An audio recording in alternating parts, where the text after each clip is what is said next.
So Geshe said, first of all, he wants to say good morning to everybody, and he hopes that everybody is kamsang. So that means like he hopes that everybody is feeling good, feeling well.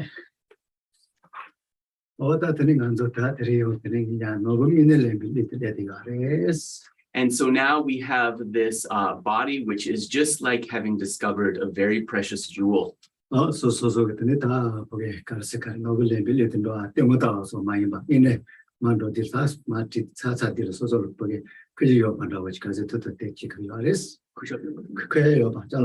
So Geshe said, having gone to this jewel island then with this sort of precious human body that we have right now, don't just be like a tourist who's kind of just looking around for entertainment. We want to make sure that we don't return from this jewel island empty-handed. We want to return with something of value. So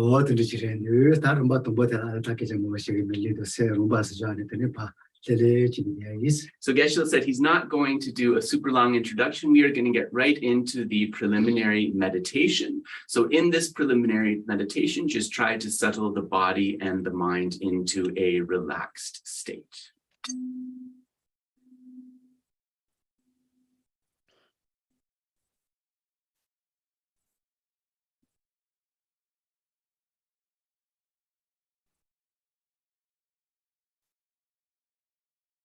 So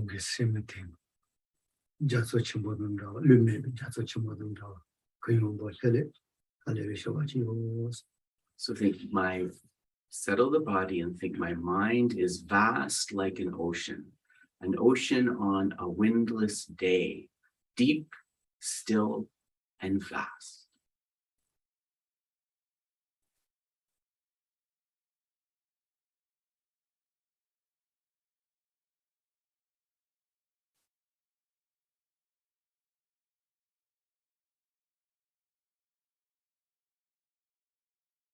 So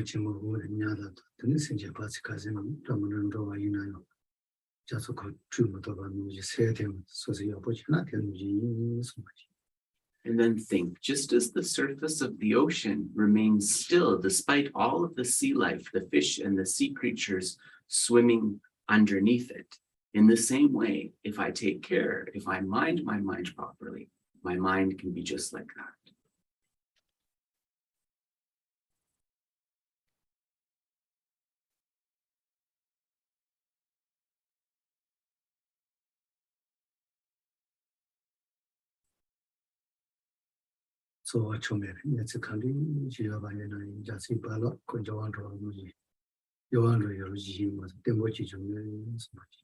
So think any difficult stress, difficult emotions that are coming up. These might be like a little bit of wind and a wave rising on the ocean. But just as the wave rises and then falls away into the ocean, in the same way, these minds dissolve. They're not stable. They're changing, those difficult minds.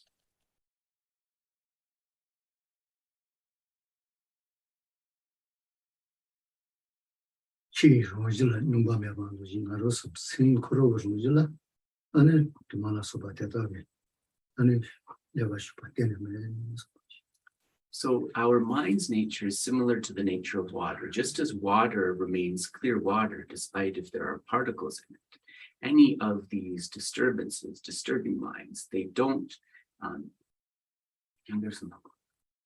So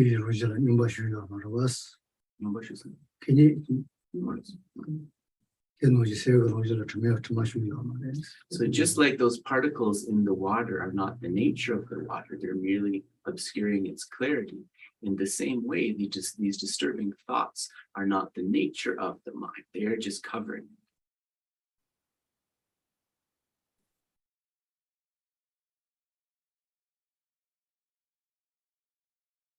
So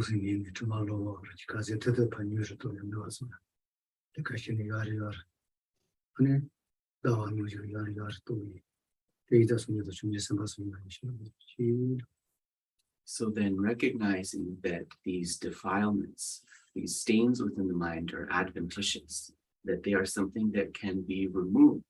I will work on removing those adventitious stains. And by doing that, my mind will get better and better. just like the new moon gradually increases until it becomes the full moon. And I will make prayers and requests for the blessings of the Buddhas and Bodhisattvas to do that.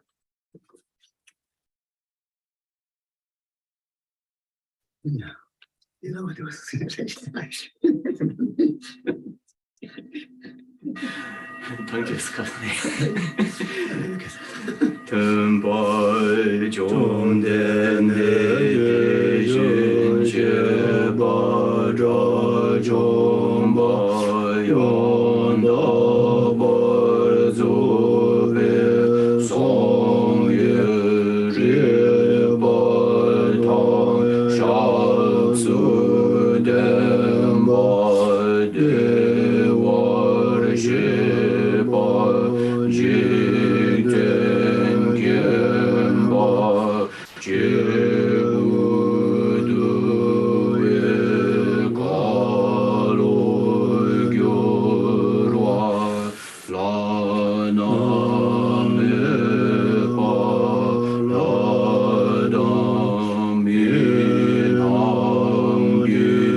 We'll do the short mandala offering.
Refuge in bodhicitta. Sonje Chedon Soge Chenon Lai Chonju Bardo Dani Kyasu Chi Dagi Chuje Gibe Sonam Ge Jola Penchir Songe Joba Shu Sonje Chedon Soge Chenon Lai Chonju Bardo Dani Kyasu Chi Dagi Chenyen Gibe Sonam Ge Jola Benjir Songe Joba Shu Songe Chedon Soge Dagi Chenam Lai Shangchu Bardu Dani Gyasu Ji Dagi Chenyen Gibe Sunangi Njola Benjir Sange Juba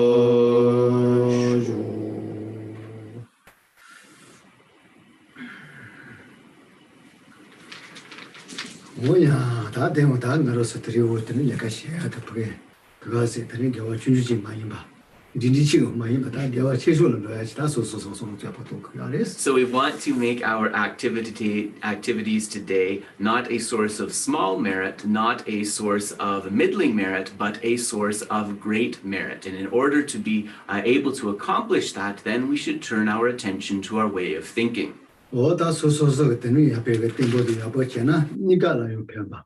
那小孩什么了有骗吧？他们说就马头把的等于过了不给，就会也微信啊，等于叫人来说喇叭的话嘞。And so we think that if we are able to do this, then we are able to have the source of happiness within our hand. We are able to have the happiness temporarily in this lifetime, from lifetime to lifetime in the future, indeed all of the way until we achieve Buddhahood. 我当这个是了不多，从今年这个就是专门的大些啊，可能说到完呢，我多么那罗是的几百的啊，个啥话，我当伊那有可能是的，今年那个电波今年要当他搞完了的。 So think about those great beings that you may look up to, like the Buddha, like Venerable Tara, and so forth. If we think about them, they started out exactly the same as us, but through bringing forth consistency, through bringing forth through bringing forth stability, they were able to achieve those very great things. 我当就是专门呢，社区干的事情就是从这社区不干的了。 那第四样，甚至有做，甚至就跟我妈到爸的，我们容易点了，你干了有偏把着，我他就来用的，你要甚至了解到把所以。 So think about the amazing aspiration of Tara, for example, when she first brought forth bodhicitta, she made this very encouraging aspiration that until all sentient beings achieve complete Buddhahood, I will manifest in this enlightened female form to help them to reach all of their temporary and ultimate needs, to benefit them on the temporary and ultimate level. 我大概这些被马钱了，我这里话，学校马推年的那个，我没去啊，朋友要不去了，马去把这学校马去了几万。So Geshe said maybe some of the things about Tara's story might at first seem unbelievable, such as, you know, when she was cultivating, she promised not to eat breakfast until she had helped in a tangible way a certain number of sentient beings. So that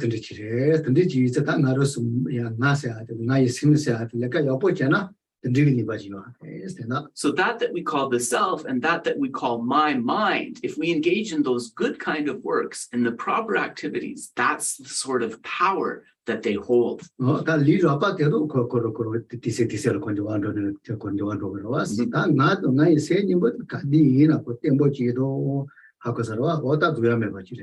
And so we also understand that this physical body that we inhabit now, it has a sort of expiry, a time date on it, and it will change and eventually fade away. But that we call the self and that we call my mind, these continue well beyond that. They continue and continue. So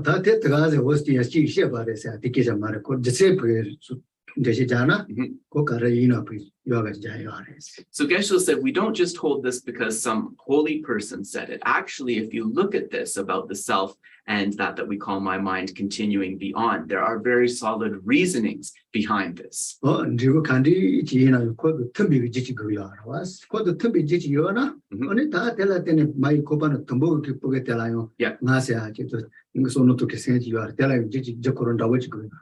Geshe said that when we think of a result, we know that a result needs to be something that is congruent with its cause. In other words, it has to have some sort of similarity to its cause. So when that human being appears in its mother's womb, that sense of the self, that sense of my mind is already there. So that can't just arise spontaneously. That has to arise from a previous similar instance. Yeah. So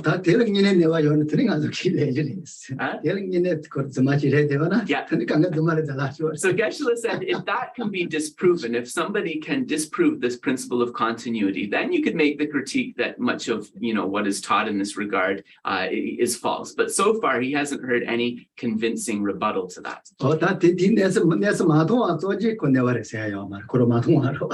And also, let's be clear, the reason can't just be I don't see it happening, therefore it's not true, right? That's not the measure. If I don't see it directly, then it can't be true. That's not how we decide that. So not being able to see something, to perceive something physically, and that something not being existent, these are two different matters. So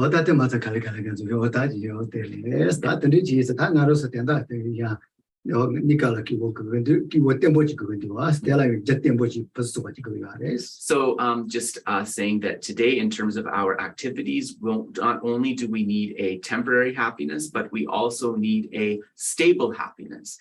Tempo di Raya, and in order to be able to have that stable happiness, we need to amass the correct causes. And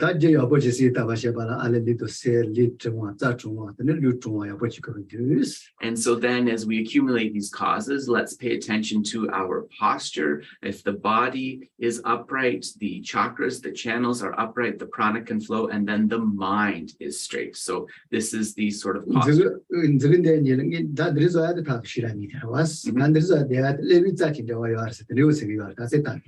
So if you, I don't know if you can see Geshe-la's hands, maybe I'll try to do the same posture. He said when you put the one palm above the other like this represents method and wisdom. And when you join these two thumbs, this is said to connect the brain with the with the chakras. So some people say this connects the brain with the chakras. But regardless of what you think about that second presentation, this one about method and wisdom, these two being method and wisdom, that you'll find everywhere. So let's just take a couple of seconds to relax.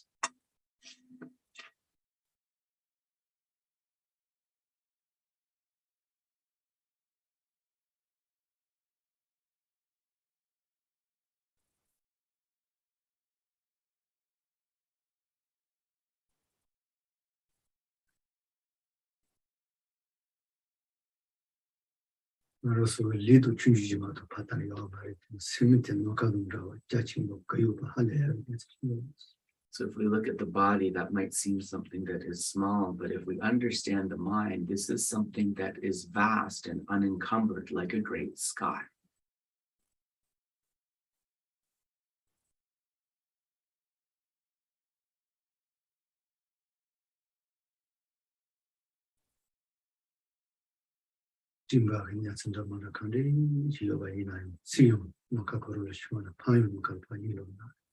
In any clouds that appear in the sky, we know that those clouds, they appear based upon the sky, but they also dissolve and fall away. They evaporate within the sky.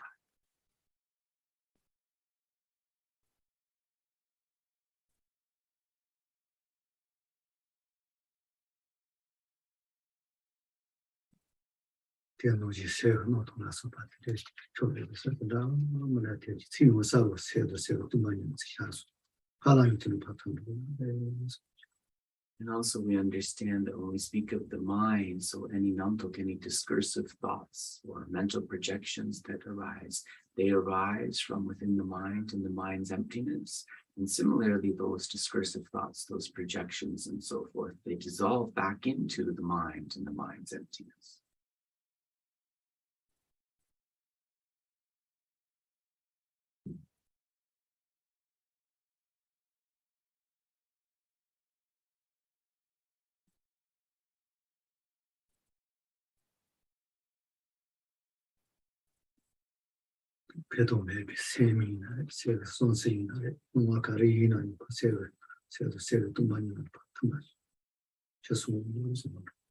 So whatever is not beneficial, any discursive thought, also whatever way of thinking, whatever kind of thinking pattern that causes you problems and so forth. Just with this intention, think, I dissolve this into the vast mind and that mind's emptiness.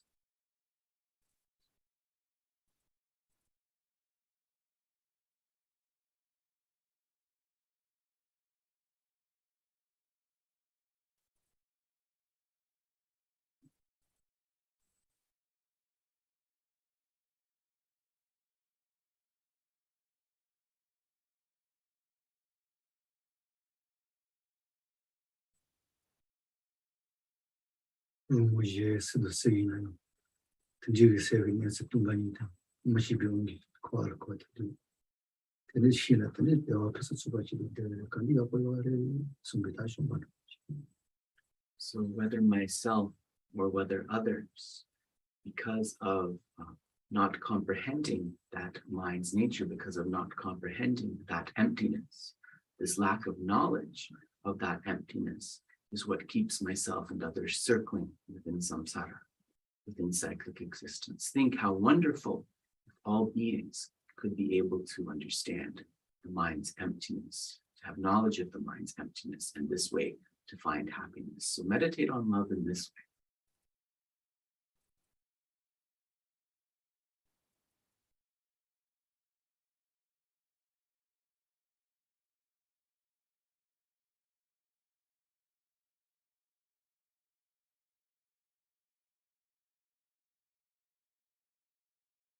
Also, dangerous seems to be in it so yes. Too much in the Yelan Demoji.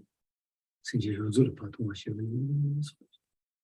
Through myself being able to have a direct realization of the mind's emptiness, through seeing the mind's emptiness, then may all sentient beings be able to realize that emptiness.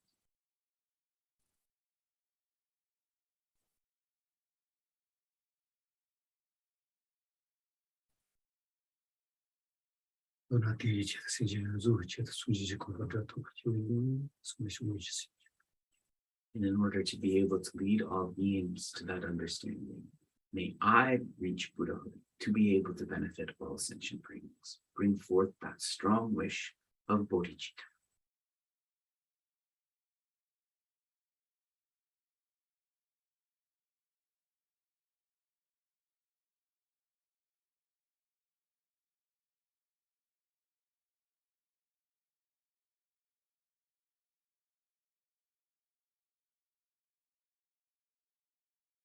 She the Karina, the butcher, register man is at the end.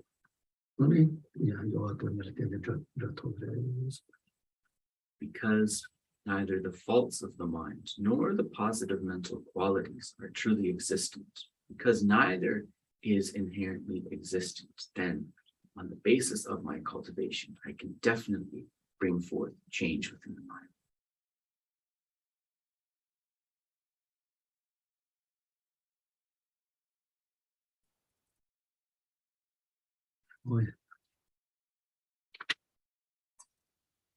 So we'll pause there. Is one.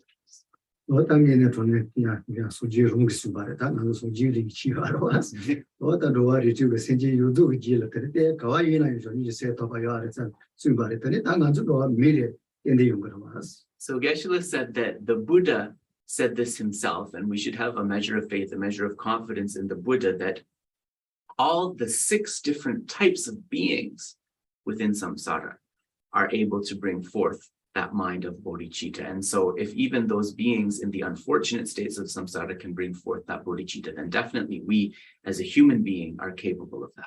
Zukodos Meko Hasan Tachimuta was you are at any Inayon, Sinedo Lato, you are at any Inayon, too much yes to the Tenigas Abarayam was. So it is said that those celestial beings, the godlike beings in the form and the formless realms, right, they are able to sort of abide in a very refined state of concentration. However, the beings in those realms, they are not able to have a direct realization of emptiness. Yes. So they can't, if once you're a form or formless realm deva, you are not able to have a new direct realization of emptiness. So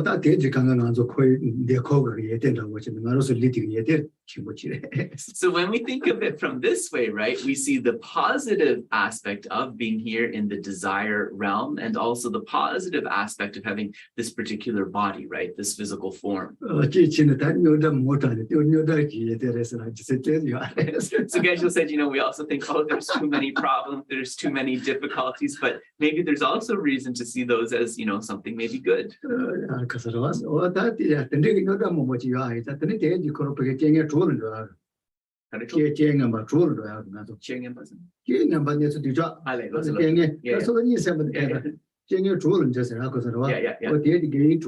So Geshe said, and those problems, actually, if we look at them in the right way, we can actually transform those obstacles, transform those difficulties in the path, right? Those problems can actually become impetus for the amassing of virtue and for the practice of Dharma.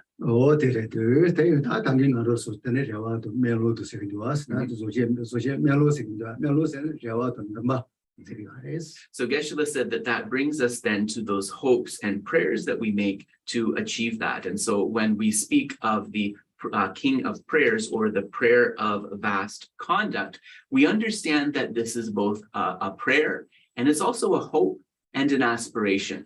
So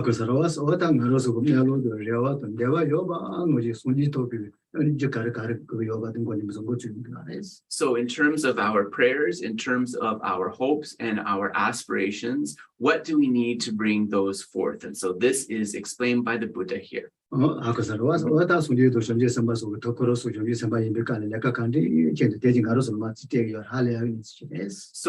the Buddhas and the Bodhisattvas, those Bodhisattva beings, as they are cultivating, how exactly do they cultivate it? This lays out all of that information for us.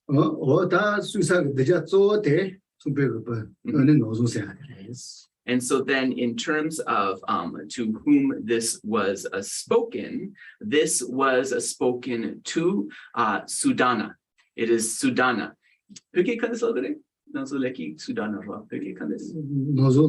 And it's, yeah, so it's Namsung in Tibetan, and in Sanskrit, I believe it's Sudana.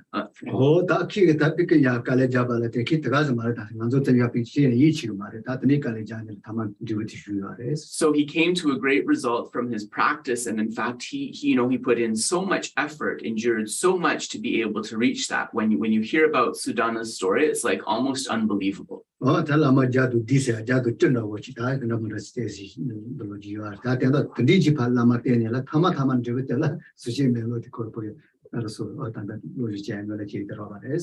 then Geshe said that Sudana actually, he was so determined to cultivate that he traveled extensively to receive instructions from many different teachers. Some people say 107, some people say 110, but through meeting all of those teachers, relying on them and cultivating their instructions, then this teaching contained within the King of Prayers is like the fruit of that. And so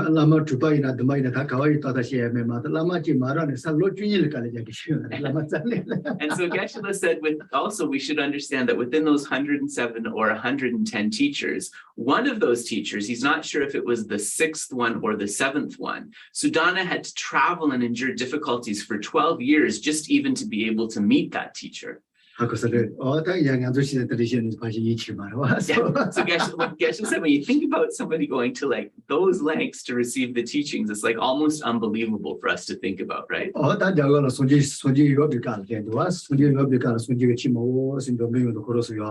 Yeah.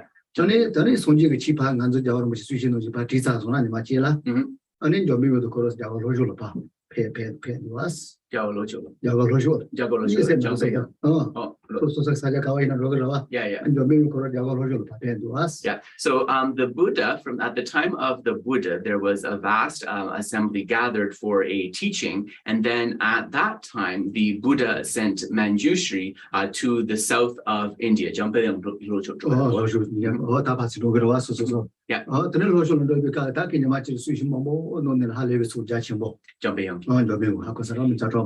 And then when Manjushri was preaching the Dharma in southern India, there was like a vast assembly of hundreds and hundreds of students listening to those teachings.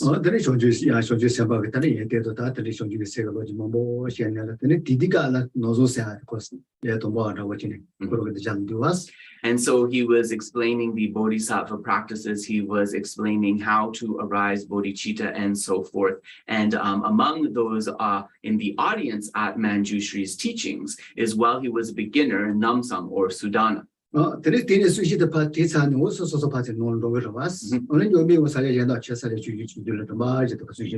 was. And so then after the teaching was concluded, the audience of the teaching returned home, and then Manjushri continued almost like a teaching tour, continuing to teach in various places.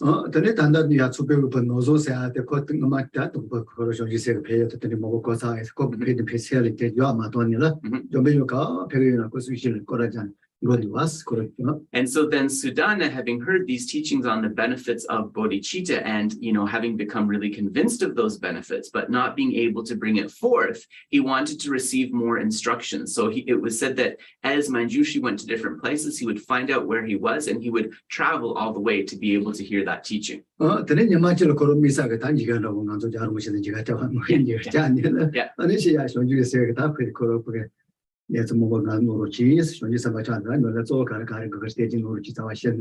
So then he had an audience with Manjushri, just like, we speak of having an audience with His Holiness the Dalai Lama, for example. So Sudana was able to have an audience with Manjushri, and he said, I want to be able to bring forth bodhicitta. So what are the different activities that a bodhisattva needs to engage in order to bring that forth? And so he asked for instructions on that.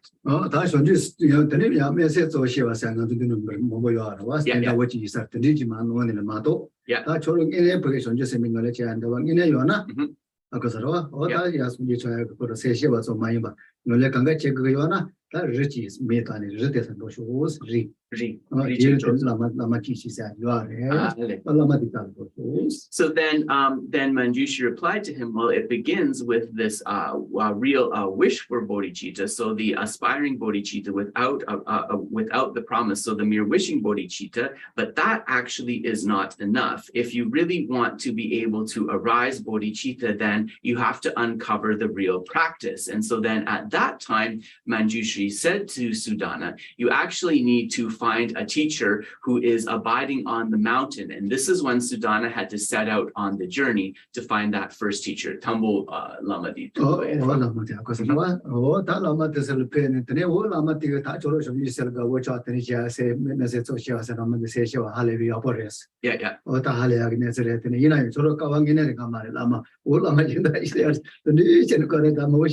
And then Sudana arrived at that Lama on the mountain, and then that Lama similarly praised him that, this aspiring or wishing bodhicitta is wonderful, but this mere wishing bodhicitta is not enough. You need to be able to receive the instructions to actually arise this precious mind. However, I am not the Lama with whom you have the closest affinity to be able to receive that instruction. And so then he sent him along. And Sudana experienced this kind of same story with many, many different teachers.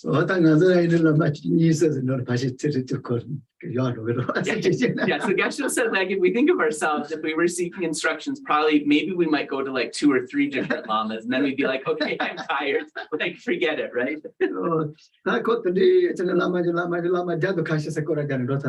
Yeah. So then Sudana, he went to over 100 different teachers, went through the same thing again and again and again, and he wasn't able to receive those required essential instructions that he was seeking. And then sort of more towards the end of his journey, as he was traveling, he came into, he was able to meet the Bodhisattva Maitreya.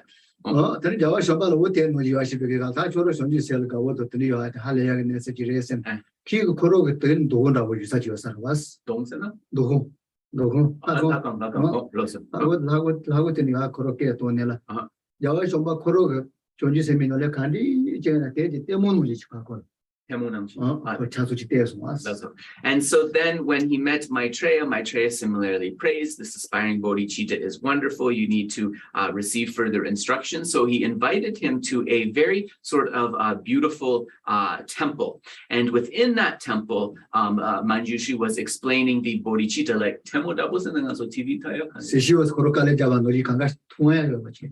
and he sort of had a visual image that he made appear for all of the various deeds that a bodhisattva engages in. 당이 때 들으시고 내시 자기가 막 나로 토요 말다 오서서 나서도 노마로 나로 토요 나오나 지상에 내시 자기 좋았어. 나로 토요 말로 왔어. Yeah, so Geshe says that seeing it when he says like saw that play of Maitreya, right? He's not saying that he saw this, right? We're talking about nanso the Puti Koralabhya, right? Yeah, it's just to explain it to you. 오다 들리지는 들이 코페 할래니 하고서 저기서 민요레사 다 들이 자체 버티서고 할래 하는 준비해서 페페 할래 말이스. And then at that time, Sudana was kind of amazed at how vast this bodhisattva conduct was and what an amazing sort of path was there.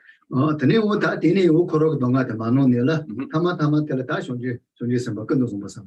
And so then having received those essential instructions and cultivating them without degeneration, then Sudana eventually came to have an encounter with the Bodhisattva Samantabhadra. 다 저기서 뭐 끝도 좀 뭐 타마타마 이래서는 소직은 도그 차수지와를 때는 이나요. 미스마 수케테 수시멜로데 저기서 뭐 끝도 좀 보기 하는마.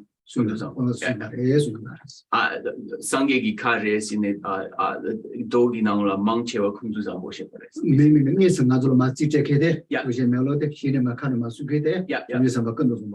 So although Geshe said the teachings within this text are considered the Buddha's speech, in terms of the being whose mouth they were uttered, it is in large part the mouth of the Bodhisattva Samantabhadra.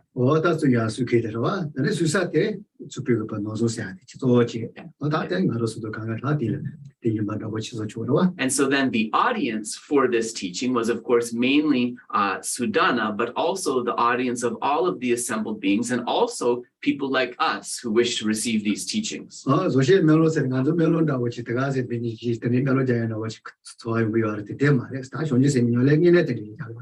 the other thing is we call this the king of prayers or the king of the aspirations. But actually, it's very important to understand that this is not a mere prayer. It's actually a teaching on all of the conducts of a bodhisattva needs to cultivate.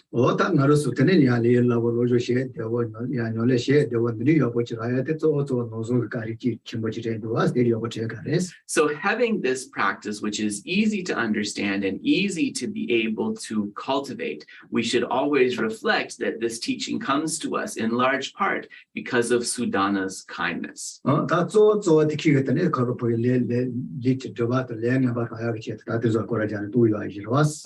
Geshe, and so Geshe said, if you think about Sudana's journey to like all of these various lamas, you may think like, well, he had a really hard time. Why was that? Geshe thinks that this is probably to purify, right, his negative karma and obscurations, just like all of those great trials that Lord Milarepa had to go through. So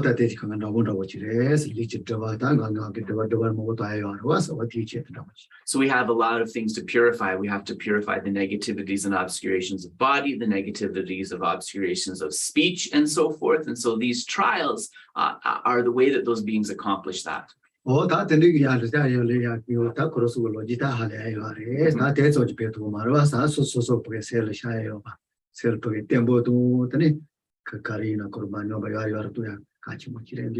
But their stories are not enough. It's not enough to be inspired. We have to dawn an understanding of those teachings within our mind. And then having dawned an understanding of those teachings in our mind, we have to cultivate them. And then having brought forth the practice, we have to maintain that without degeneration.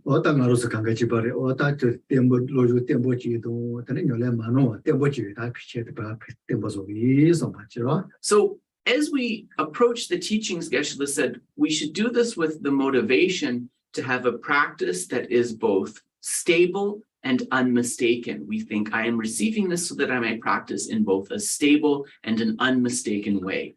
So in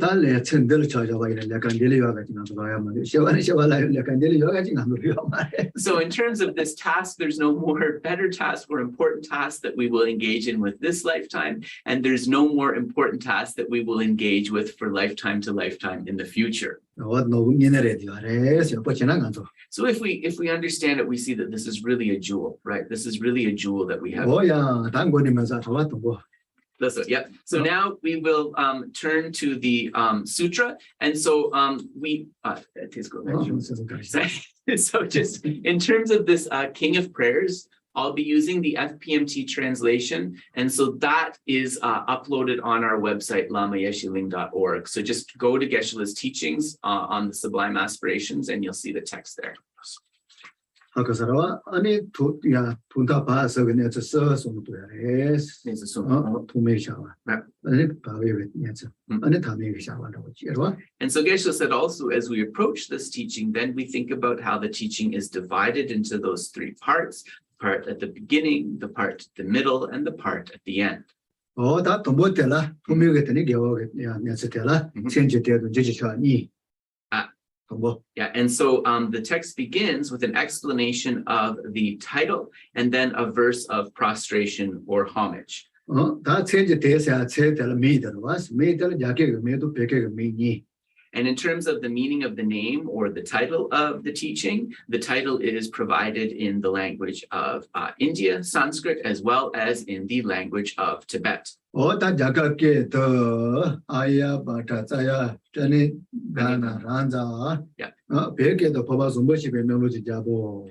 then in terms of how this appears in Sanskrit, it is the Aryabhadra Pranidhana Raja. So sometimes the title is a bit longer, but here it's given as the Aryabhadra Pranidhana Raja. And in Tibetan, it's given as Papa Sampo Chupe Munlamgi Gyalpo, the king of aspirations. So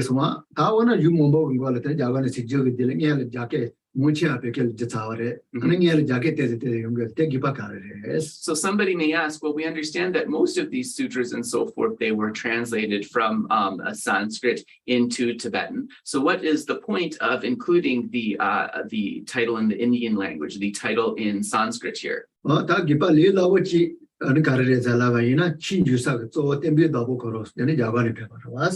And this is to help us understand the source of the teaching. And we trace it back to India because we understand that our teacher, the Buddha, he taught primarily in India.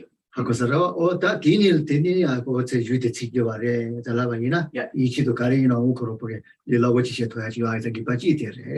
we understand that it appeared in this language and that this came from India, then this will help us to have some confidence. It will help us to bring forth confidence and faith in the teaching as authentic. And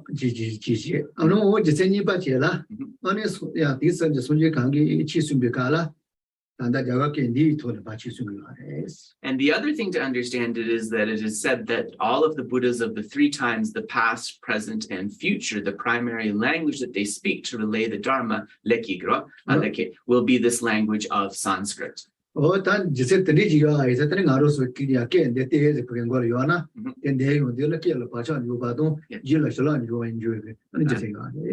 I think that's interesting.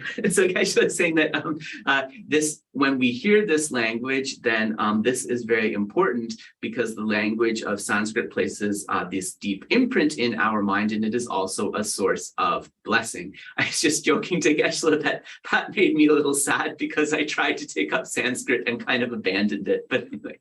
Yep.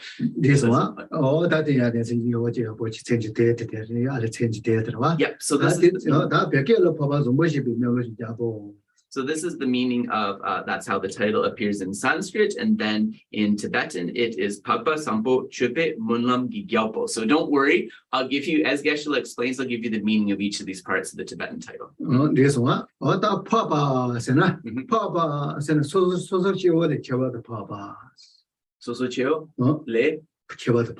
Papas. So Pagpa or Arya means a being who stands out or who has arisen above ordinary beings. So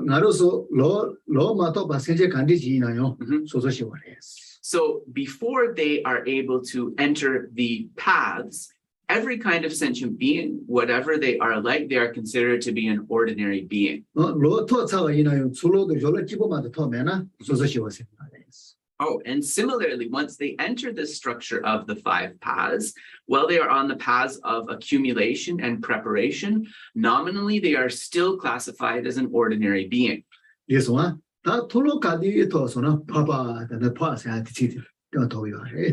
once they reach that path of seeing, that is when they become a Pagpa, an Arya, or superior being. This one, that is a question to us. Tayo, Hakuso. Also Hakusum. Who knew us? Yeah. Imagine you are talking about Yeah. Pass at us. Oh, so Arya Geshe said it's like almost like a connotation of leap. Chungwa dabochi. So it's like going from downstairs to upstairs, kind of leaping from downstairs to upstairs. So he thinks of it as that moving up sort of thing. I show the carrier as an you get our money. Yes, you are sure that say was under what too many as the Kadi Tosona, Papa as So also maybe you might be asking, well, what's the boundary after which one becomes a Arya or a superior being? It's not related to the method side, love and compassion. Oh, this is important. It is once that being has the direct realization of emptiness that they are classified as an Arya being or a superior being. Papa has and also what you was to money to near to what to Garawas, near the yes, the Kadusona, Papa Japanese. So Geshe said that it's a measure of realization, right? That's how we say a being is an Arya or superior being. And actually, it is the same for us as we cultivate our understanding. Then once we have that direct realization of emptiness, we too become an Arya being. Papa Chaba, and again the Keju Chaba. Chikejo Toba, Tumbaning as the Toba, Kangaji Bares. So we understand that when we think of it in this way, the direct realization of emptiness, the achievement of the actual Dharma jewel, becoming a Sangha jewel, and achieving the state of an Arya are all the same. It's that same measure which those four are attained. Younger local. Shall I say this? If people want me to say this again, just... Okay, so the achievement of the actual Dharma jewel, becoming a Sangha jewel, the direct realization of emptiness, and that measure of becoming an Arya or superior being, that all happens then, that direct realization of emptiness.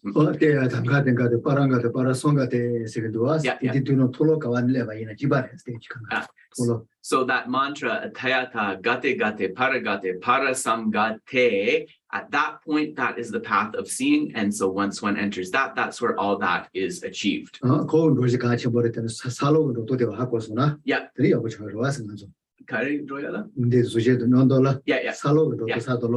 Yeah. So Geshe said, along with this presentation of the King of Prayers, many important things to understand, but also if you understand a little bit how this relates to the grounds and paths that the Bodhisattva needs to travel, that's going to be very helpful. So maybe, hopefully we all want to get to the same destination, but Geshe wants to make sure none of us take the wrong road, right? You don't want to take the wrong turn. So you need to know how this unfolds.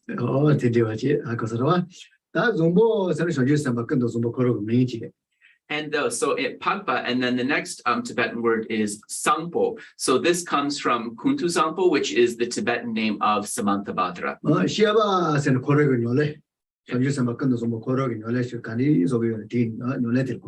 Chupa means conduct, and Geshe said in this context, the conduct means practice. The practices that Arya Samantabhadra engaged in himself. This one, and so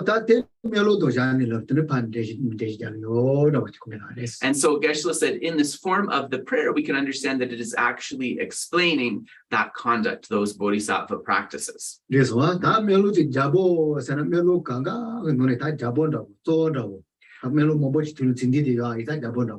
so then the king of prayers means amongst the prayers, the king, so the preeminent of those. And also it has this connotation of it containing the essentiality of all other prayers. Listen,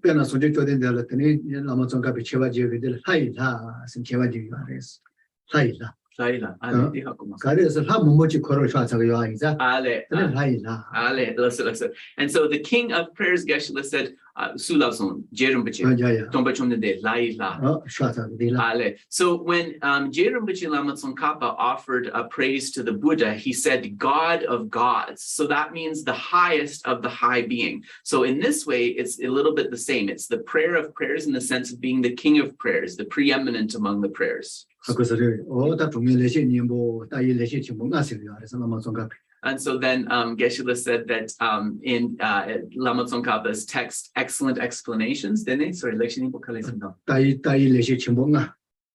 tawa de she tingini tawa thatu de she ja so yu chemonga Ale. dino ne tungye le she nimbo sa dino la Yeah. hai la sne sunji chode de And so within the Je Rinpoche Ngadin Zorwa, ta ya within 5 preeminent texts of Je Rinpoche on the view, in this text excellently explained, this is where he praises the Buddha as the God among gods. 그렇게 de que ya boda boja que te ji da boja karwasto Huh? so que de sa chin ka zo que Ale. yu no boja ka Ale, let's- so da de sa chi zo ka wa So Geshe said that there's, I don't know if you can see it behind me, but there's a statue here of Lama Tsongkhapa that I got in Nepal that I'm very, very fond of. And so Geshe was like, if only you treasured like the text of Lama Tsongkhapa as much as you treasure this image of him, you would be in a good situation. I said, constructive criticism, right? ki de ni chi ja na la no que sa ko shi ni ya de So yeah, so our center is very small, right? So we didn't have a statue of Lama Tsongkhapa. So Geshe took the statue to put in our main shrine so that all of you can see it. But he said I was like a little bit stingy about missing that statue from my room. de que sa chi zo ne ta de ni ne so de boja karwas So Geshe said, seeing the statue is that important. How much more important to see like the actual teachings and these actual texts, right? that's what so ta Okay. He what says he's joking, but I'm not so sure. Anyway. tung dai la la shan so lo sen tung le shi ni bong go che je no de ni Yes. So the excellently explained, it is where Lama Tsongkhapa praises the Buddha as the God amongst gods. ta me lo kang ga ge de ni de ya i ta me lo go ni chu de ba da wa chi ta ta me lo ja ba lo ko ga re So because the essence of all of the prayers, the very essence of all of the prayers is contained within this particular text, it is said to be the king of prayers. ta ni sha ta la ba ban jo ba jin che ba la shan so lo de ko ro ge ju ma re ta lo za wa chi ka ne be ja ba da was So then Geshe said the next part we have, and I'm not sure why, but FPMT didn't put this in the translation, but you have, I bow to the youthful Arya Manjushri. So Geshe said this doesn't appear in the original text. Maybe this is why it was added by the translator, but the text begins with, I bow to the youthful Arya Manjushri. ta ngama ina pe ge da bu to ta te ko le ka che ke ha le ma pi da bo mi ne yar mo chi da ra mo to mi was Yeah. ngama So Geshe said, in the period of translation, the kings of Tibet, they were great beings. His Holiness the Dalai Lama often praises them. They were known as like Dharma kings. ta me ha ko sa ro do me le de za chi ta ge de la ha ko sa ro kha la shi sho de da mi sho ni ta kha la pe de da mi sho de le And they were also very clever. So the kings of Tibet, seeing that the most delicious food was kind of available in China, they adopted like a lot of Chinese dishes into the Tibetan cuisine. ha ko sa ro ta du lu ge ta no chi to mo ta du lu ta ya sho na wo de so de ne su bo sho ni ta le de lo ya ho yo me ya pe de zo di sho ni ta wa ta mo chi Also understanding that Tibet had a cold climate and understanding that the style of clothing in Mongolia was kind of the warmest and the best for that type of clothing, the Dharma kings of Tibet adopted the style of clothing from Mongolia. ta ne yin na ya ja sa ni ta ni na ma do ta di wo le ya re jam mi ji ja sa ni na ma Nama. Ale. mo te na ma le ya ro Ale. Lasa. ta yin na yo Ah.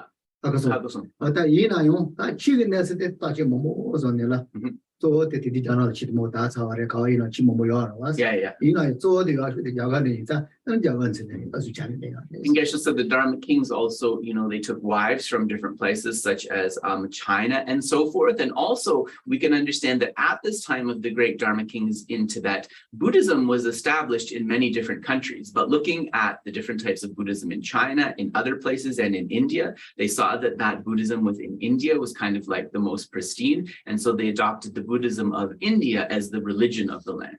ta pe chi le wa ha le ja chi mo yo ta chi si wo chi ha re su mo jo And that sort of shows the vastness of the wisdom of these great Dharma kings in Tibet.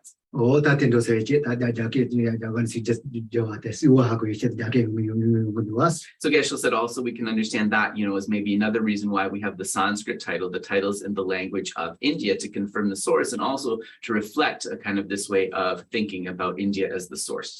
ten ji ba chi ta chen ji ten ji sha ta la ta lo za wa re ji ko ro so chi ja bo ji chong do so ne la ta chi je ka la den ne so yo ha was so lo yo do ne le che ya la Yeah. de ne so ani lo la was so ne le che ya was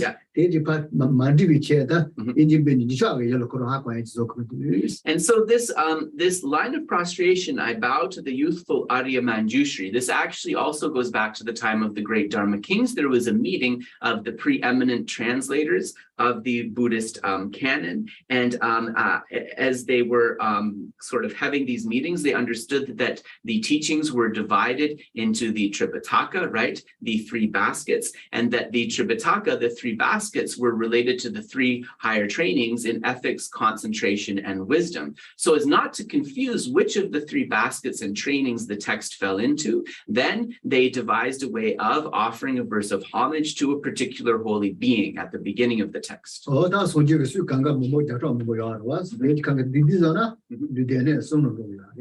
So Geshe said amongst all the hundreds and hundreds of different types of the Buddha, if we kind of distill those categories into the barest presentation, we could say there are the scriptures of the Tripitaka, the three baskets.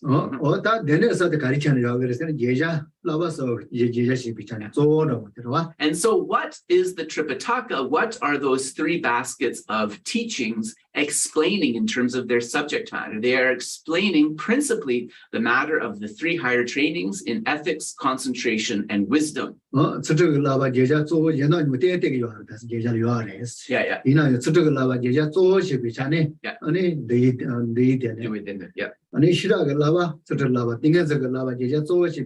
Yeah. Yeah.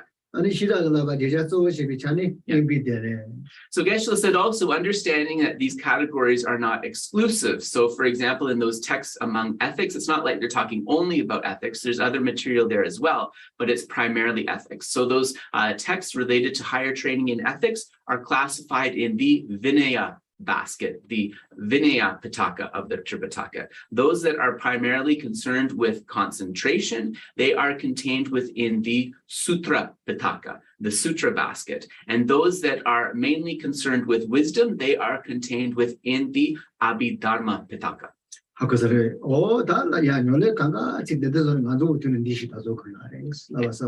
And actually, Geshe said, in the same way, all of our practices and things that we receive, they should also be connected with the three higher trainings in ethics, concentration, and wisdom. Those are the main things.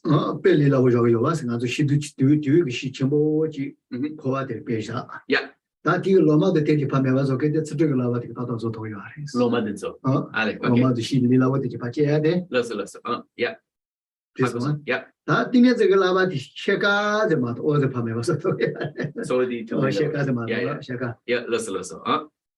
Yeah.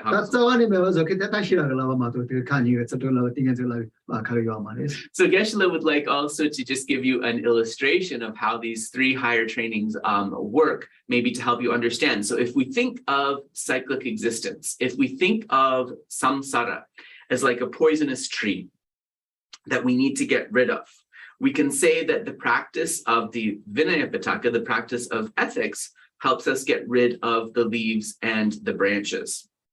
The practice of concentration, of samadhi, helps us to cut the trunk. But it is that practice of wisdom which will help us to dig the tree up from the root so it doesn't grow again.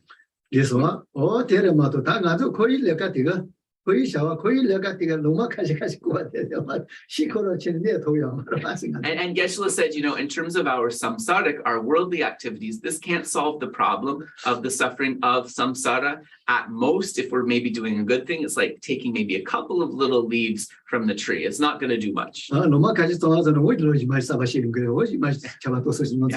Yeah, because Geshe said, if you just take like a handful of leaves from the tree, like especially if the rains are good that year and so forth, all of those leaves are simply going to grow back, right? Yes, yeah. And so Geshe said, the Buddhas and the Bodhisattvas, they saw very clearly what we needed to do, the work we need to do. And so they explained all of this to us. 더 강해. Dul. 더 이거 더 미기 다살라 강에 바꿔야 할 가서 위험해서. Yeah. 이 자로 이제 너다 첨부지 발용하는 것도 동의해요. So Geshe said, like us beings within samsara, it's almost like in terms of dealing with the problems, it's like we see all of those problems that are right in front of us, and we're sort of constantly kind of lashing out to get rid of those problems in front of us. But we don't see that the real danger and what's holding us in that situation is something behind us, and we never address that. 가서 배워봐 뭐지 최근 놀았던 뭐 대백가 저 조모에서 잡아대서 그 기회야. 이거 잡아내. Yeah, Geshe said this is such a sad. This analogy makes me sad. But Geshe said, like, being in samsara is a little bit like that frog that's in the pot, right? At first, the water is a little bit warm and pleasant for the frog, but later on, it changes into something really terrible.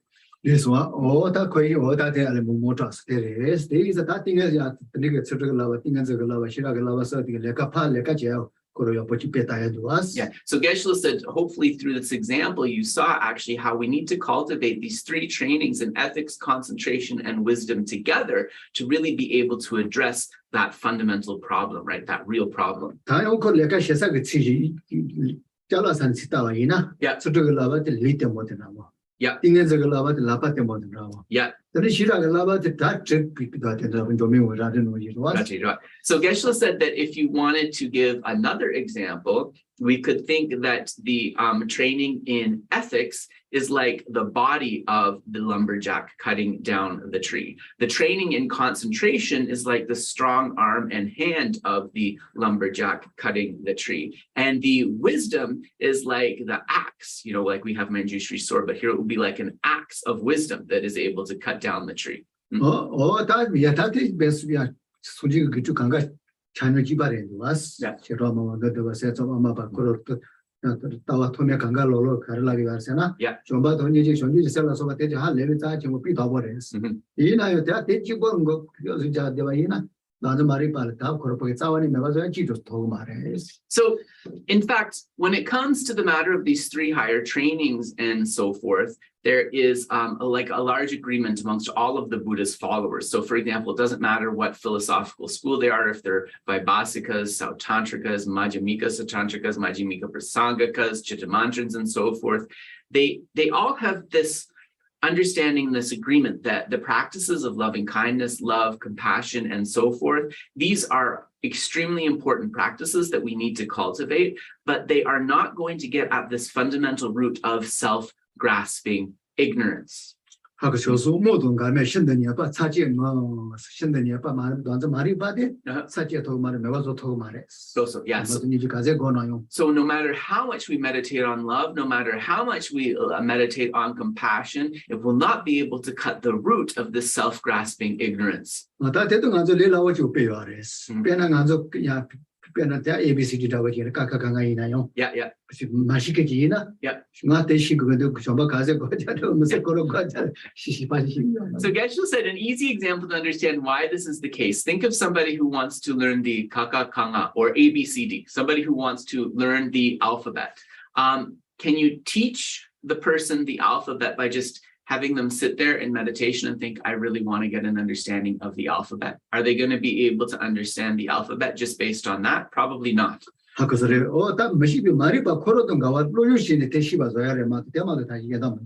have to cultivate the antidote to the specific unknowingness of that alphabet, the ignorance of that alphabet. And the direct antidote to that is the knowledge of the alphabet. So they have to be imparted with and cultivate the knowledge of the alphabet, right? That's the only way to solve that problem. And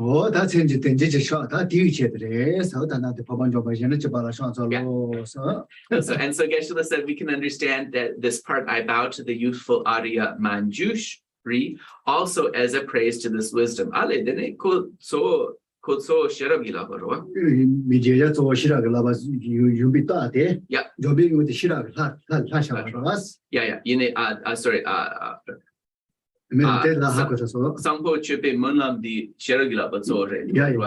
so Geshe said we understand that this king of prayers is actually classified with a higher training in wisdom, and the reason that we know this is because the translator has affixed this verse of prostration to Manjushri, who is the deity of wisdom. And so understanding that it is mainly teaching wisdom in terms of the Tripitaka, we understand that it mainly falls into the Abhidharma Tripitaka.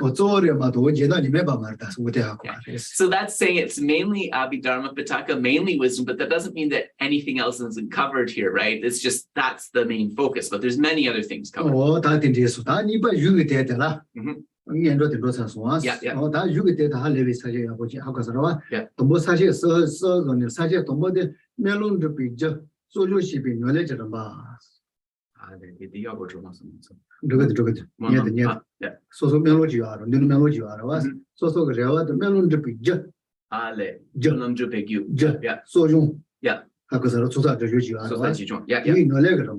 So Geshe is looking at a outline of the text. I haven't seen this outline, but he said this sumyererwa yewasum. So it begins with a presentation of 3 outlines. The first of these outlines is amassing what actualizes what actualizes prayers and aspirations, accumulation of merit, and purification of obscurations. So amassing what fulfills prayers and aspirations, or what accomplishes prayers and aspirations, accumulating merit and purifying obscurations. So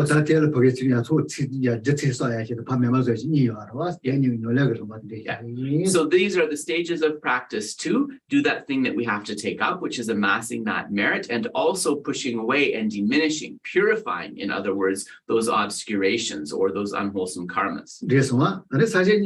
The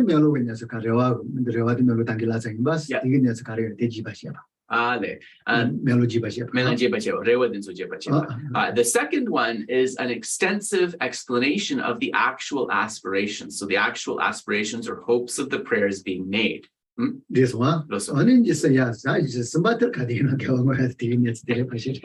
third section, Geshe said, and most of you will be familiar with this because that's like for every practice, it's the dedication of the merits, the dedication of the merits. Yeah.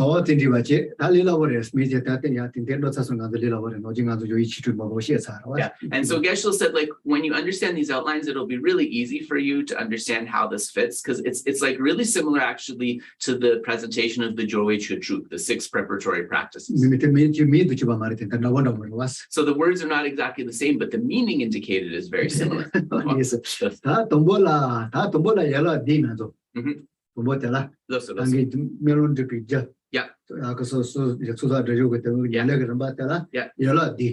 Geshe said, then, beginning with the first verses, we know that we're in the outline number 1, which is accumulating the causes of fulfilling prayers, aspirations, or hopes. And this is accumulation of merit and purification of negativity. So connected with that is then the presentation of accumulating those causes, the 7 limbs, the 7 branch practices. So Geshe said, isn't that, very similar to what we're used to in the 6 preparatory practices, right? Because the 7 limb practice is also contained within there. Yeah. And so Geshe said, then the first of those 7 limbs is the limb of prostration. And so there's like a brief prostration and a longer prostration. Yeah. And Geshe said you can think of like a verse of shorter prostration and longer prostration. It's just like we can do a half prostration and we can do a full prostration if we do the prostrations physically. So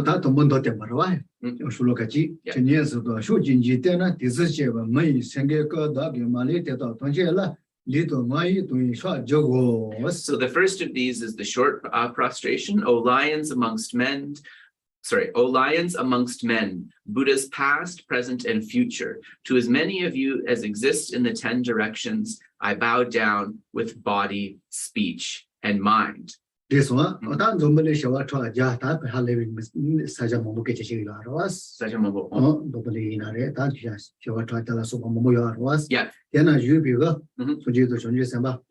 so Geshe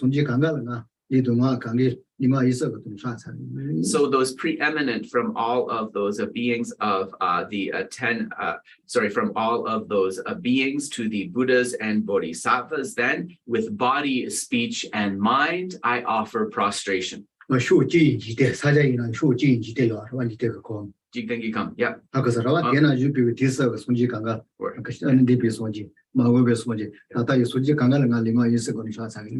Geshe said it's really being very deliberate in including all of the Buddhas and the Bodhisattvas. And we look at that from the point of view of the worlds, the Buddhas and Bodhisattvas existing in all of the 10 directions. But we also look at that from the point of view of time, the Buddhas from the past, the Buddhas and Bodhisattvas in the present, and the Buddhas and Bodhisattvas of the future. And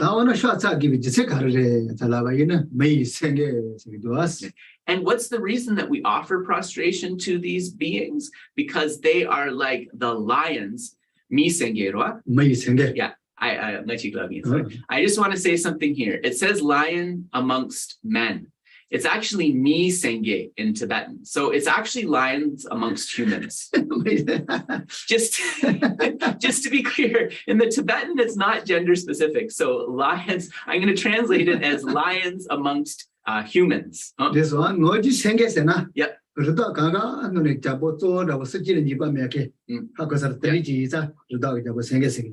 So why lions? Because the lion is said to be the king of creatures, because the lion is like that apex being that is not afraid of any other animal. So these are the lions amongst humans. So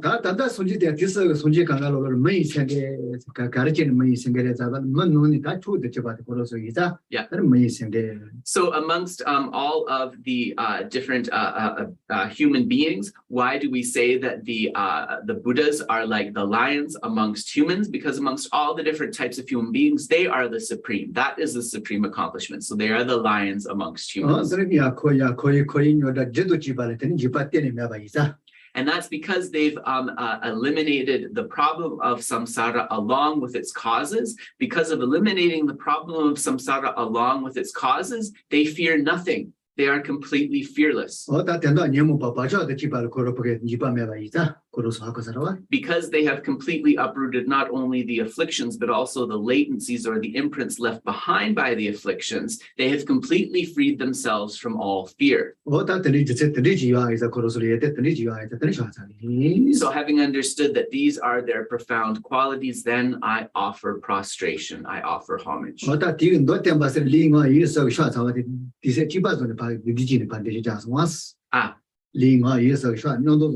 Yeah. And here it also explains that we are doing this as both a prostration, physical of body, verbal of speech, and mental of mind. Oh, that is So having covered then this first verse of the King of Prayers, we will turn to the other text, which is Lama Tsongkhapa's praise of dependent arising. And so Geshe said, also similarly, just to get off to a good beginning, covering the first little bits. Oh, yeah, this one.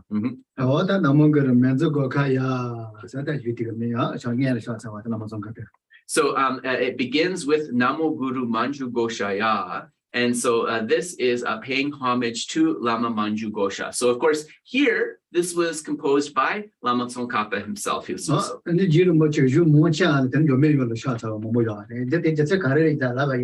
so you'll find within the works of Tsongkhapa, we could say probably the majority of them, they begin with this praise to Manju Gosa, the Buddha of wisdom Manjushri. So why is that? Why is that the one who he praises frequently?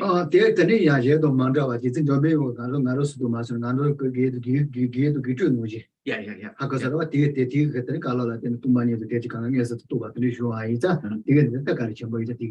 So the reason for this is actually that Lama Tsongkhapa had a relationship with Manjushri like teacher to student, just like we see our teachers. So he had a relationship with Manjushri like a teacher to student. He was able to receive advice and pointers about his practice directly from Manjushri. And because of the advice he received from Manjushri, he was able to have a direct realization of emptiness. And so it is was for this reason that Manjushri was like the most kind to him, and for that reason, in many of his texts, he offers homage to Manjushri. This one, that is Divachi, that I am what it in the more look at Madu.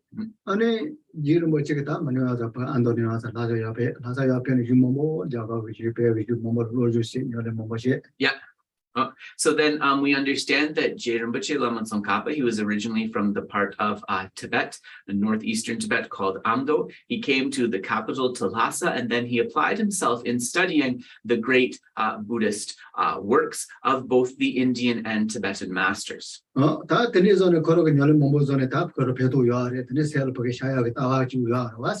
And so then he came to an understanding based upon his studies. He found the studies very beneficial, and he came to an understanding, what he thought was an understanding of the view.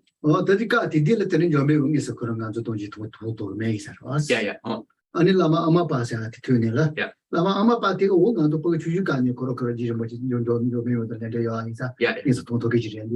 So at that time, though, he had some questions, and at that time, Lama Tsongkhapa was not yet able to perceive Manjushri directly. However, he knew a Lama named Lama Umapa, who, because of a special connection, a special affinity with Manjushri since a child, he'd been able to kind of perceive and speak with Manjushri. So Lama Tsongkhapa put his questions to Umapa, who put the questions to Manjushri. And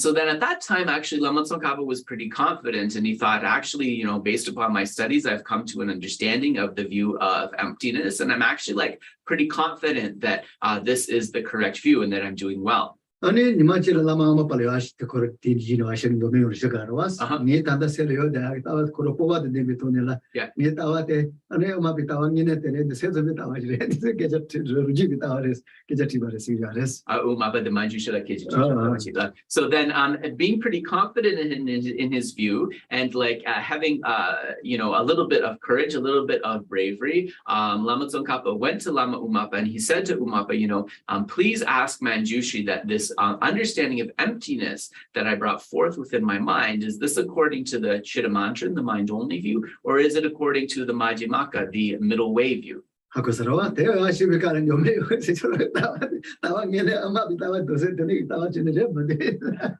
Manjushri said, actually, it's neither the Madhyamika, the middle way view, nor is it the Chittamantra, the mind-only view. And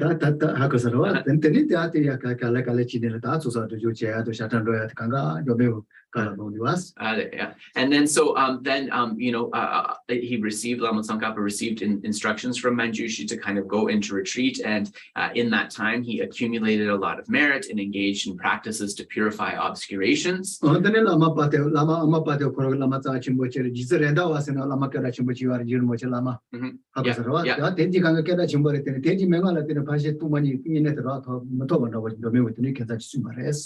also Manjushri communicated something else interesting to Lama Tsongkhapa. He said that the final view of emptiness that he was seeking, he couldn't receive that view via the instructions of his teachers, such as Lama Umapa and Jetsun Rendawa, that he wouldn't be able to get that final view that way. And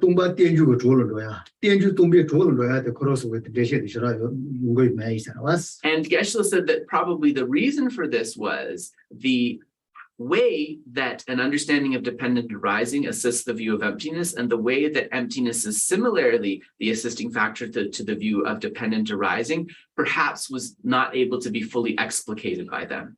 And so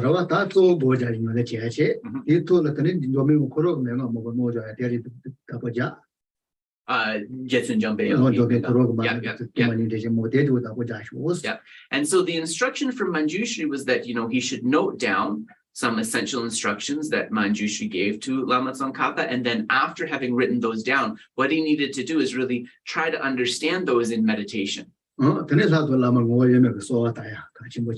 And as an assisting factor to being able to bring forth that understanding, he had to make prayers of supplication to the gurus and deities, understanding the guru and deity as inseparable, as of one essence. And then, in conjunction with that practice, accumulate merit and purify negativities. And then it was predicted that if he engaged in all of those related practices, he would be able to have the good fortune, the capacity to come to the realization of the view.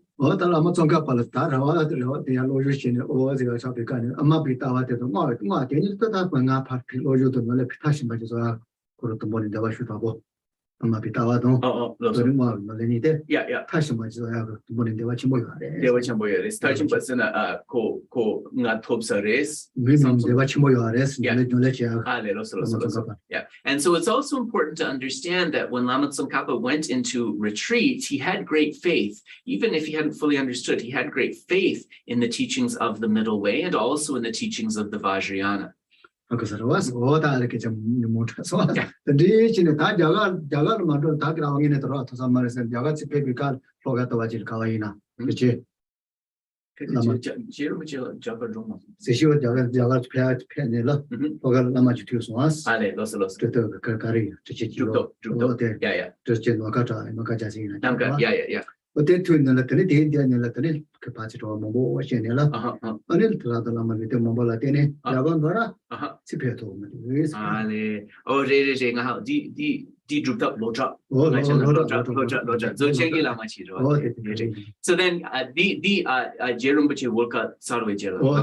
So then after Lama Tsongkhapa came out of retreat in this place called Wolka, he was kind of like wondering what he should do. And from what I understand of what Geshe said, it sounds like he was considering going to India to receive further teachings.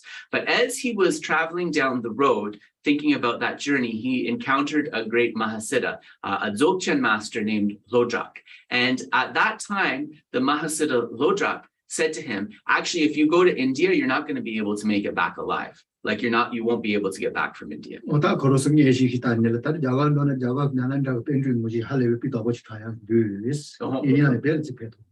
So yes, if you go to this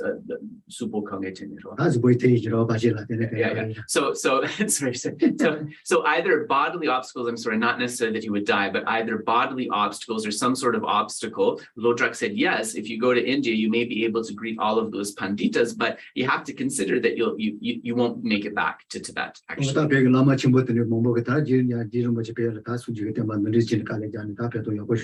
Yeah.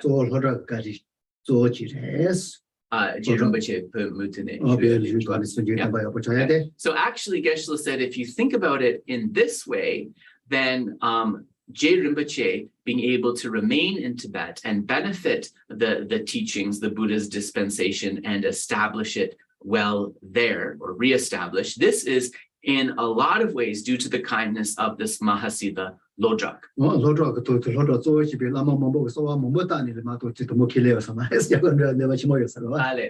so Geshe said that actually, he thinks that Lama Tsongkhapa at first, when he heard this advice from Lodrak, he wasn't immediately inclined to follow it because he had like this really, really strong wish to be able to go to India. So, get true. Yeah. So Geshe said, but along with Lodrak, when other lamas heard of this, there were kind of like many different teachers kind of really urging Lama Tsongkhapa not to go. And so finally he relented and did not go to India.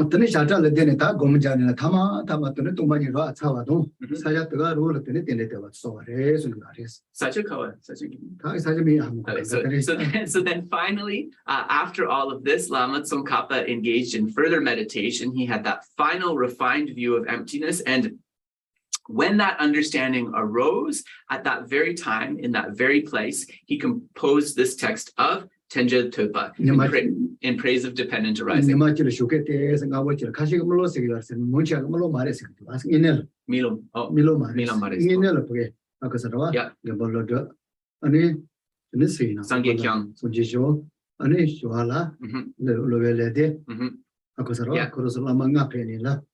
Tama lama kanga sunjishul patho. Yeah. Sunjishul getene pejajimat no nela. Yeah. Ale. And it go down like this.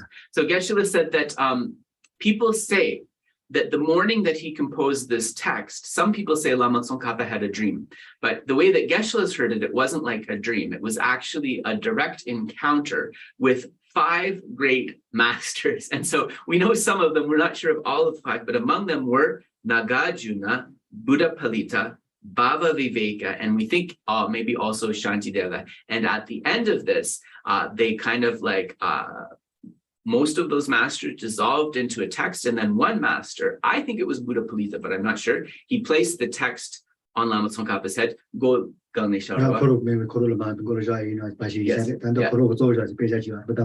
Buddha Palita, yeah. Yeah, Buddha Palita. So it was Buddha Palita. So Buddha Palita put this text and sort of touched it to Lama Tsongkhapa's head as a blessing. And so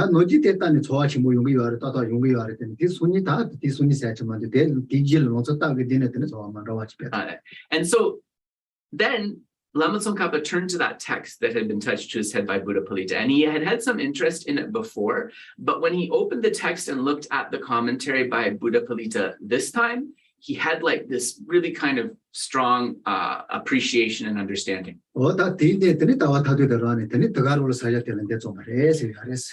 Based upon that, the final view of emptiness arose in his mind, and in that very place, at that very time, he composed this text of in praise of dependent origination.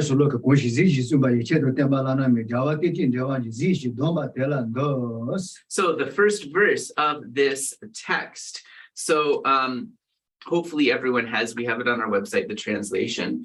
He who speaks on the basis of seeing, this makes him a knower and teacher unexcelled. I bow to you, O conqueror who saw dependent origination and taught it.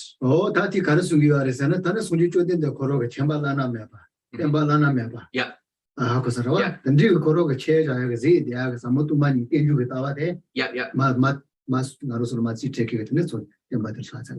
So this is offering prostration, understanding Buddha Shakyamuni as the unexcelled teacher. You know, no one is higher than them. No one is higher than him, who through his profound realization of the union of the profound view and dependent arising, on the basis of that understanding and teaching, I offer prostration to him.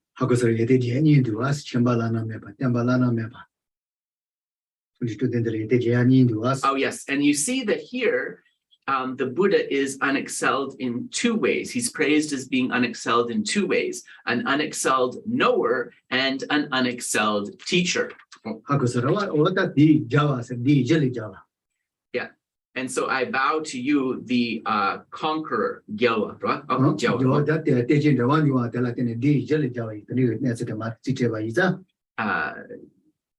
So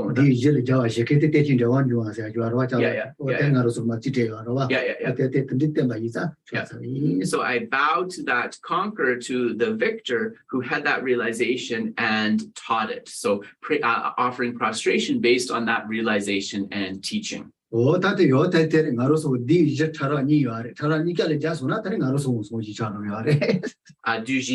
Yeah, and so Geshe said the conqueror, we also understand the conqueror as having overcome the 4 maras, or the 4 demons. And so in the same way, once we overcome the 4 coarse demons and the 4 subtle demons, we are also able to achieve, we are also able to reach that enlightenment. So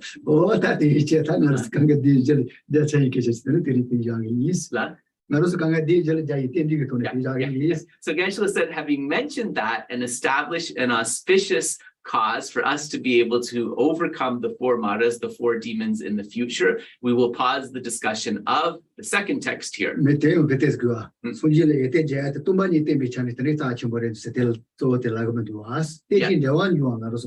So Geshe said also, you'll notice here in this verse, and it said that this is done for a good reason. He's bows to the Buddha primarily. He doesn't state on the realization of emptiness, but actually it mentions specifically dependent origination. This is said to be very important. Yeah,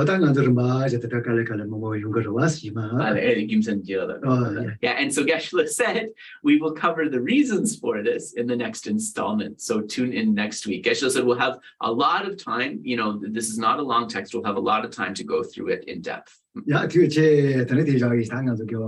So thank you very much. We will pause here. We'll do some dedications.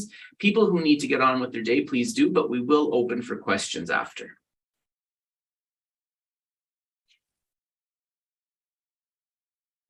Jongshu Senju Rinpoche Maje Panam Jinjurji Jewa Nyamba Meba Yang Gonde Gonde Bewa Resho Tongni Tawa Rinpoche Maje Panam Jinjurji Jewa Nyamba Meba Yang Gonde Gonde Bewa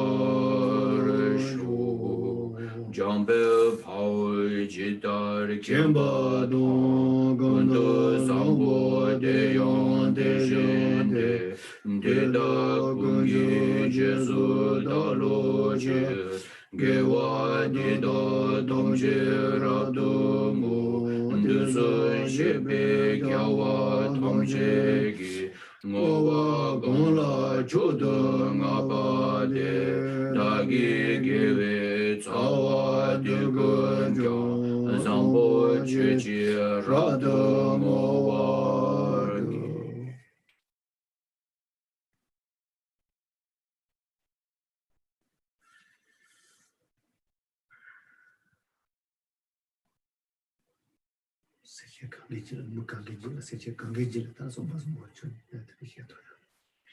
Through these merits, may all human beings, indeed may all sentient beings, be able to bring forth the mind of loving kindness.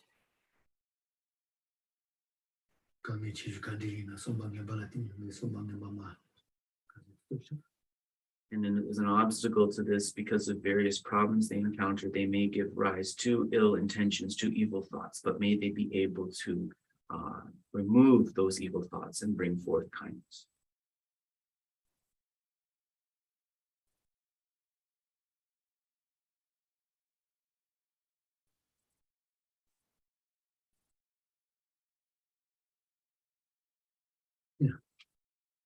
So we'll pause there. I'll turn up the volume. Just give me a moment.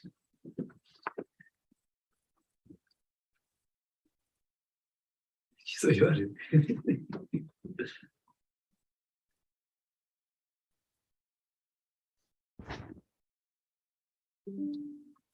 So are there questions? Oh, I also wanted to, I just also wanted to mention something. So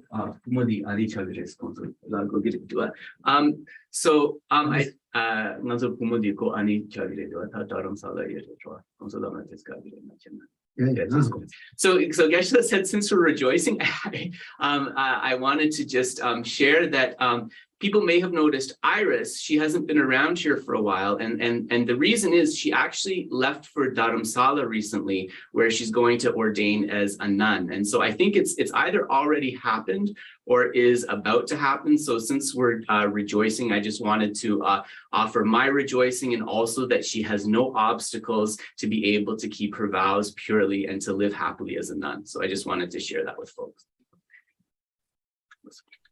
Yeah. Sorry, Geshe, like, yes. So questions, do we have questions? We have one question. Yeah, we have one question from Facebook. Yes, go ahead, Dave. This is from Martha. Question: what is the name of the quality that those beings have that have already died, but if one invokes them, they can still connect with the beings of this kingdom? Totally confused by the question, to be really honest. What is the name of the quality those beings have that already have died, but if one invokes them, they can still connect with the beings of the kingdom? What kingdom? I suppose this world, this human realm. Can we ask for clarification, Dave? Sure. Yeah, and then is there another? Did someone else want to ask? And we'll ask for clarification, because like like I don't kingdom. It's like it almost sounds like I'm not sure what's being asked. Yeah, I Sorry. think Martha, yeah, this world. Yes.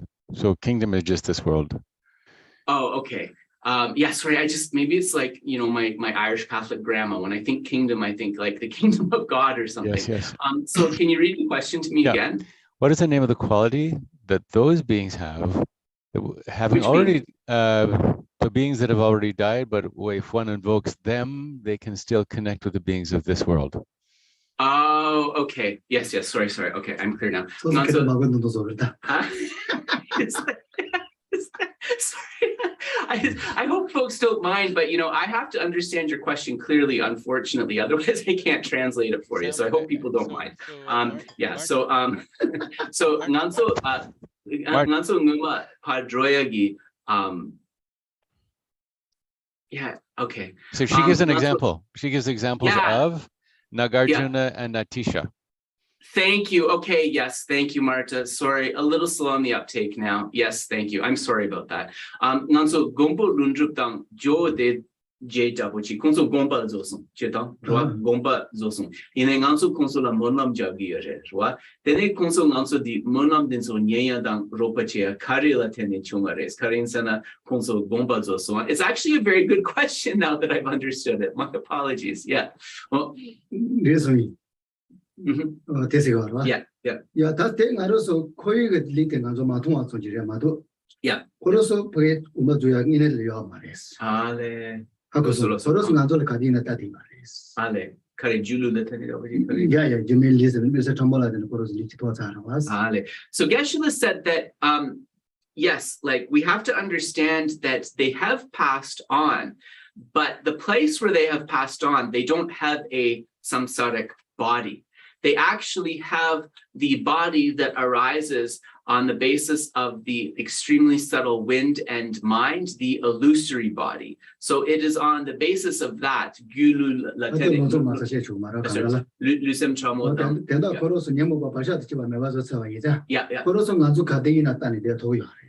And because they have abandoned the afflictions along with their imprints, they are actually always able to abide, sort of seeing and hearing us because of achieving that. Yeah, and so Geshe said, understanding kind of exactly the state in which they abide and how, this is actually requires a comprehension of both sutra and tantra, and it's not so easy to get a full understanding of this. Right?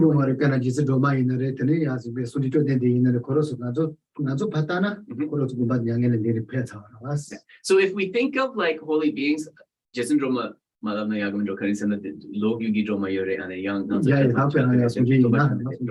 if we think of Buddha Shakyamuni, for example, Buddha Shakyamuni, we aren't able to perceive him directly, and nominally, right, we say that he passed into paranirvana, right? He passed into paranirvana. Yeah. But because these beings have gotten rid of the afflictions and the imprints left behind by the afflictions, when we say that they have passed away, that doesn't mean that they can, that they're in a state where they wouldn't be able to hear us or to see us, right? Because of getting rid of the afflictions and their imprints, they are abiding and are able to connect with us. Yeah, So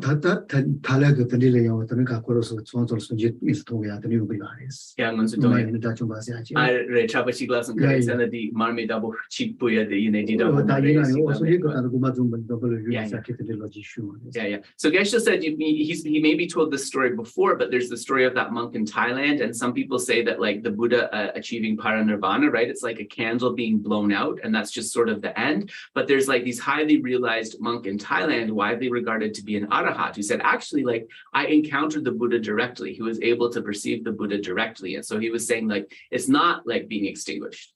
But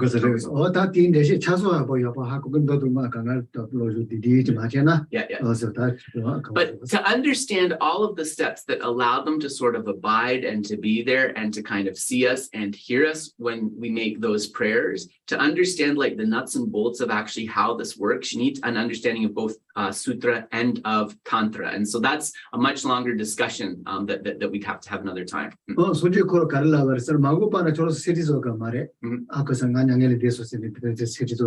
Yeah, yeah.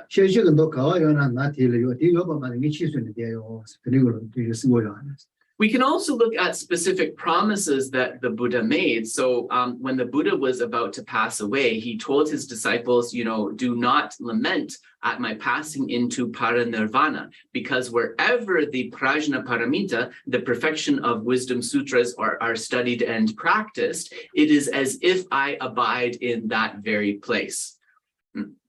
Yeah. So hopefully, Marta, that gives you like a beginning of an answer, at least if we didn't. Yeah. So Geshe said, it's not just the Buddha. Once we are able to get rid of the afflictions completely, as well as the imprints left behind, we will also be able to continuously abide and hear. We will be able to be present in whatever place somebody visualizes and invites us. So like quite a fantastic thing to think about, but that's how it works. So hopefully we got Marta at least a partial answer to her question. Does anyone else have a question? So Geshe said also, Marta, think about the story about Asanga and Maitreya, and when he was in that retreat and wasn't able to see Maitreya until the very end. Think of that as another example. Maitreya was always there.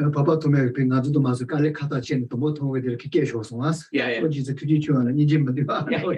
And when Maitreya first appeared, Asanga actually he wasn't elated. He expressed frustration. He said, I've been really trying hard for 12 years here by myself. And you just show up now? Have you no compassion? Right? He was initially upset. And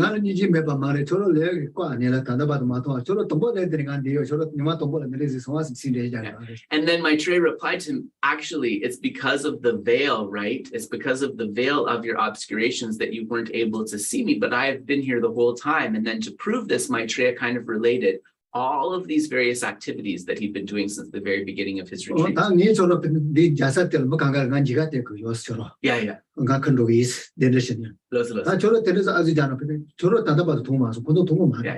And then kind of the elation came up, and then Asanga thought, oh, Venerable Maitreya, I've been able to see you here, so I have to take you on my back and sort of lead you around in a procession around the town so that all of the townspeople can see you. And then Maitreya said, if you were toiling for 12 years and were able to only see me now, what makes you think that those people in the town will be able to see me?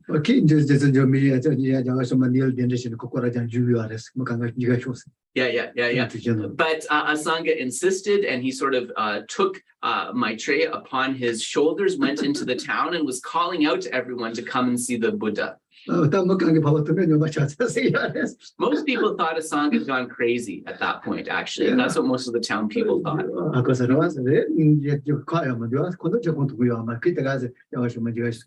And of course, it wasn't horrible that they thought that, because they just saw this guy running around saying that the Buddha was there, but they couldn't see Maitreya, right? So they just saw this kind of crazy person yelling at them to come. But there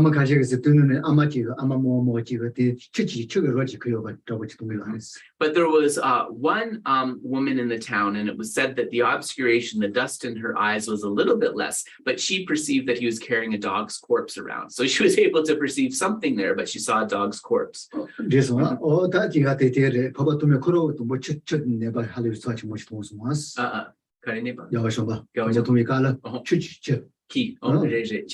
Yeah. So I'll also remember the story of but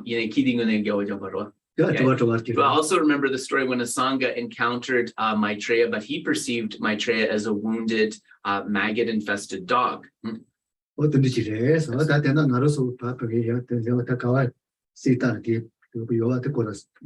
So all of these stories Geshe said, and those little reasons he touched on, those are the reasons that why when we make requests and invite these beings, they are able to be there. 하여튼 갈래 모임 그래가지고. And Geshe said he'll give more explanation on this in future installments, Yeah. Martha. So it will be more soon. Any other questions, Dave? From Facebook.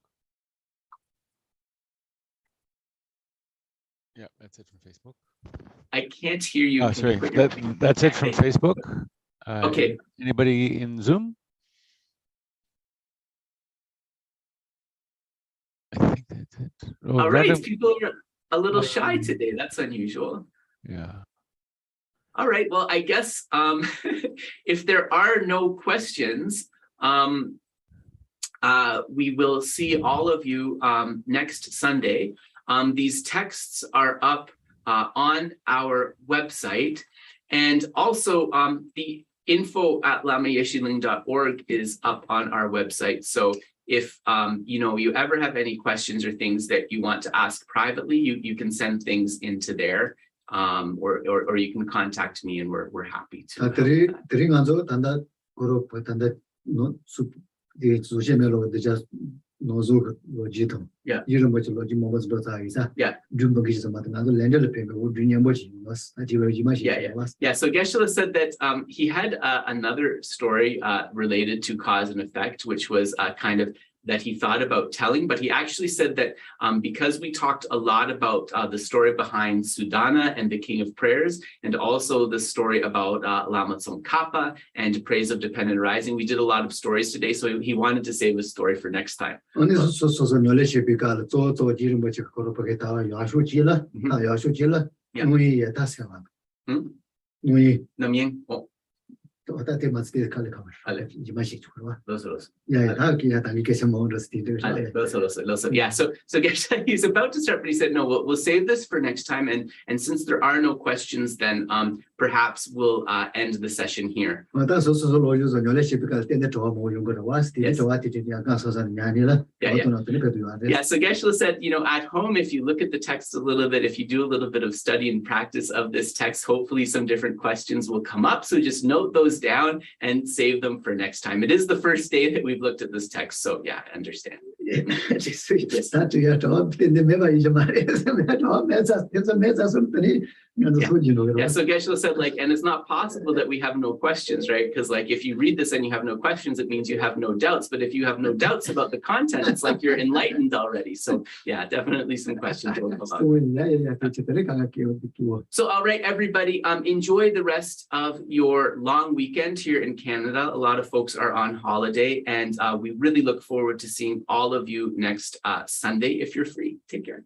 야, 대체. Thanks, Bye, everybody. Yeshua. I love you. Bye, Venerable Ketchup. Thank you. Bye, everybody. Thanks so much. It was